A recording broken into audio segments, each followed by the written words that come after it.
Hello everyone. December মানেই কিন্তু এই রকম ড্রাই ফ্রুটস অথবা প্লাম কেক খাওয়ার সময়। আমরা বেশিরভাগ মানুষই কিন্তু ছোটোবেলা থেকে এই রকম কেকগুলোই বড়দিনের আগে বা বড়দিনের দিন খেতে খেতেই বড় হয়েছি। ড্রাই ফ্রুটসে ভরা এই কেকগুলো বানাতে যেমন সহজ, তেমনি সময়ও কম লাগে আর খেতেও কিন্তু বড্ড হেলদি। তবে এই কেকটা ছিল কিন্তু একজন হবু মায়ের। তার নাকি এই রকম ড্রাই ফ্রুটসে ঠাসা একটা কেক খাওয়ার ইচ্ছা হয়েছিল। মা হওয়ার সময় নাকি এই রকম অনেক ইচ্ছাই হয়ে থাকে, তাই তার জন্য এই কেকটা একজন আমাকে বানাতে দিয়েছিল। আর আমি চেষ্টা করেছি যতটা হেলদি রাখা যায় কেকটাকে, আর টেস্টিও বটে।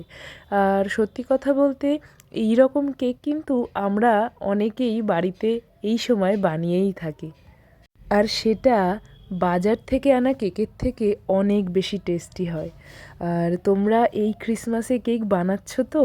আর যদি না বানিয়ে থাকো অবশ্যই একবার চেষ্টা করো, আমি হেল্প করে দেবো।